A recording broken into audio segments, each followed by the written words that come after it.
Les jeux de l'après-midi, c'est un moyen de progresser au niveau culture générale. Depuis que je présente cette émission, j'ai appris beaucoup de choses grâce à Harry. Je ne retiens pas tout, mais quand même, j'apprends beaucoup de choses et je pense qu'il en est de même dans l'émission juste avant, dans les chiffres et les lettres, chez Slam et puis dans Question pour un champion. C'est très varié, donc ça fait travailler des mécanismes différents. D'ailleurs, je le vois bien moi-même, puisque quand je regarde l'émission Harry, je me rends compte que bon, je ne suis pas toujours très performante.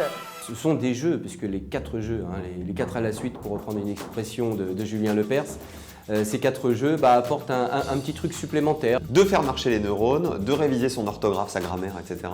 Ah ben c'est évident qu'une après-midi jeu comme celle qu'on a sur France 3, c'est vraiment le meilleur moyen d'améliorer sa culture générale et son utilisation de la langue française. Moi, j'en suis le bon exemple. Ça fait travailler le cerveau, et puis bien sûr, que ce soit dans notre émission, un peu dans tout d'ailleurs, c'est vrai qu'on améliore sa culture générale. On essaie de le faire. Connaissance de la langue française, oui, souhaitons-le. Nous, on est au cœur des choses avec la partie, le mot le plus long.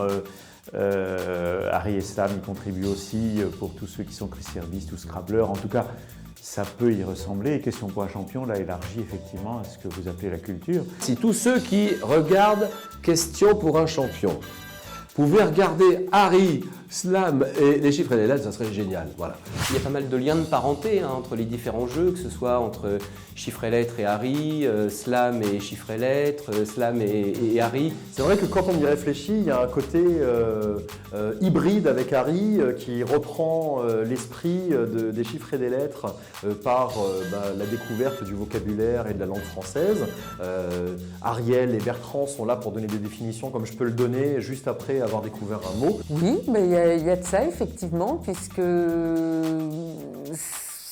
c'est un peu un jeu à base d'anagrammes et dans les chiffres et les lettres, il faut être fort en anagramme pour être fort au mot le plus long. Eh ben, bon anniversaire Sébastien, 1 an de Harry, c'est génial, ça n'est que le début, voilà, et je souhaite à Seb et à toute l'équipe de Harry d'avoir le même succès que Slam, que Question pour un champion et que des chiffres et les lettres. On va peut-être essayer nous aussi d'être là pendant 40 ans. Alors là, on ne peut pas faire de meilleurs souhaits parce que notre émission doit avoir 42 ans. J'ai souvent l'habitude de dire que ça ne se rencontrera plus, mais j'ai peut-être tort parce que déjà, Question pour un champion est une émission qui a pas mal d'années. Et pourquoi pas Harry Et je suis content d'être chez Harry aujourd'hui pour le premier anniversaire, un petit bébé qui deviendra grand.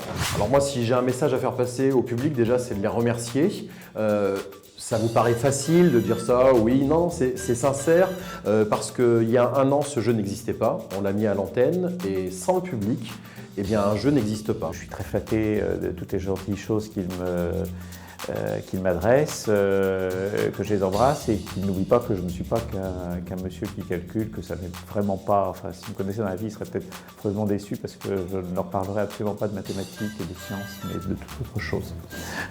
Je fais un énorme bisou à tous les fans qui tous les jours regardent Slam, tweetent en même temps avec le hashtag SlamF3 et qui s'amusent et commentent le match et commentent mes tenues en disant c'est bien aujourd'hui il est habillé en noir, hier il était plus joli et il avait une chemise blanche, aujourd'hui il a mis un polo, on voit ses bras et tout, enfin voilà ça me fait rire.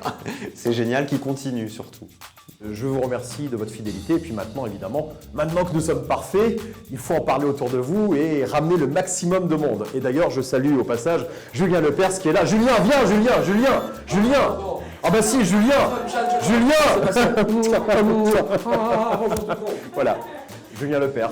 Moi, ça me touche beaucoup, 25 ans, on va pas pleurer, on va fêter peut-être la 30e année, on verra bien, mais en tout cas 25 ans ça se fait.